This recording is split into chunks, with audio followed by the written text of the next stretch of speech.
The first thing that I like to do is take and carefully cut through the backing paper and remove half of the adhesive paper, and this will make your installation process quite a bit easier. So the next thing you need to do is actually remove the old and burnt up sandiness. I've already done this, and the best way I found to do that is to use a flat putty knife and carefully work your way around the disc.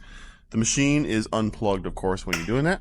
After you have the old disc removed, the next thing that you need to do is actually remove all of the extra adhesive residue, and the best way that I found to do that is simply to use a abrasive belt cleaner. This is just basically a large eraser. I turn it on,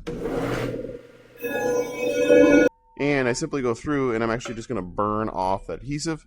You can also use a flat razor blade or some other type of gum removal depending on how old the adhesive is.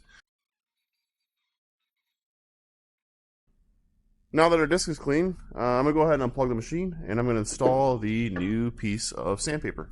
With the machine unplugged, the next thing you need to do is actually carefully position, or perfectly position I should say, your disc. And what I like to do is stick it on just a very little bit, make sure that I'm perfectly centered. That looks good right there. To the other side, there's some boogers left over. And I'm going to make sure that my disc actually looks centered. If it doesn't, at this point, if you haven't fully adhered it, you can sometimes shift it.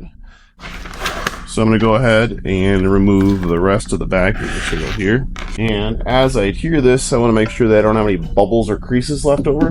Make sure that adhesion is stuck. After that, I'm going to go ahead and plug the machine in.